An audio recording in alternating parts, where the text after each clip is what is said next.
Jemi Sormin. I feel like we're in a five-star hotel or a concert. A nice restaurant. Amazing. Yes. Wow. Hello. Welcome to our studio. Ah, thank you for having me.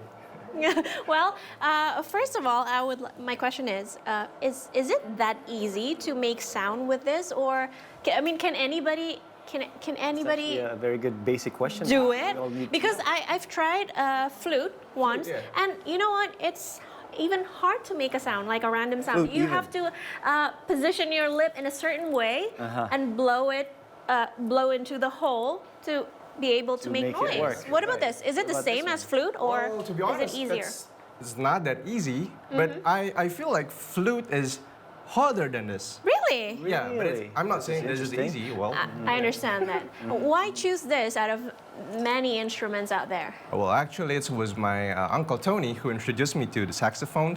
And the funny thing is, at the time, I was a frequent visitor of a bookstore, and the Yeah. bookstore often play saxophone Yeah. music. Yes. You know, Dave Koz, Kenny G. Yes, and yes. I really like those music, and that's why I started learning this one. You know what? We are so mesmerized by your performance that we forgot to greet the audience. We're really sorry. We're really sorry. Welcome back to the show. Whoopsie. And we have now here in the studio Jemi Sormin. You just heard that, and everything is good. Now we're going to have to dig more about what he's actually really, really good at. So this is on the segment, See the Stories. We're going to talk about saxophone, the woodwind instrument that is usually played on special occasions. And today is observed as the World Saxophone Day, commemorating the birthday of the instrument's inventor, Adolphe Sax. Born Antoine Joseph Sax, he was a flutist, clarinetist. Is that the way to pronounce it correctly? Yeah. Sorry if I made a mistake. Together with his father, Charles Joseph Sax, he started learning instrument design at the Brussels Conservatory before moving to Paris, where he first introduced the saxophone. He invented the metal-made wind instrument as an improvement to the brass clarinet. The saxophone was patented in 1846, and since then, it has become a melodious instrument many are fond of.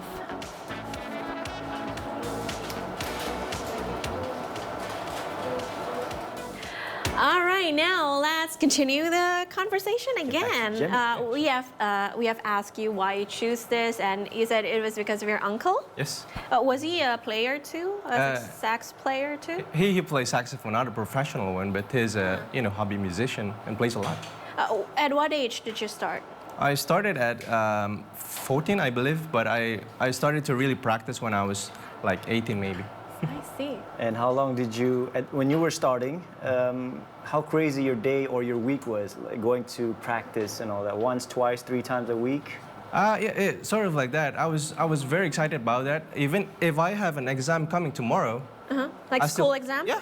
When I was in high school, I still practiced this one. Wow. And I forgot my exam. This Wow. is how You're a bad it is. true musician. Yes? Well, I didn't know I was going to be a musician by then. Yeah, we can tell that now, right? This is actually a good Right. call. Good call from you. Exactly. Thank you. And did you have a proper lesson, or did you practice yourself? Not much, actually. My uncle was my first teacher, and then I used to practice in groups. It was at church. I practiced in groups, and then I started to taking some brief lessons from professional saxophonists, Donny Kuswinarno, and also I went to Farabi Music School, and one of my teachers was Tala from US, but none of them was very long lesson, Right, right. few And now brief going back just a little bit to touch on your uncle, right? So he's got to be an older gentleman. What kind of genre that he taught you, and then the kind of genre that you're actually, playing? Well, he taught me to play like hymns and church music, but nowadays I play mostly pop music. Yeah. While I also learn a lot of jazz basics, and Right. I play a lot of jazz too, but not that much nowadays. It's more of a pop music. Pop music.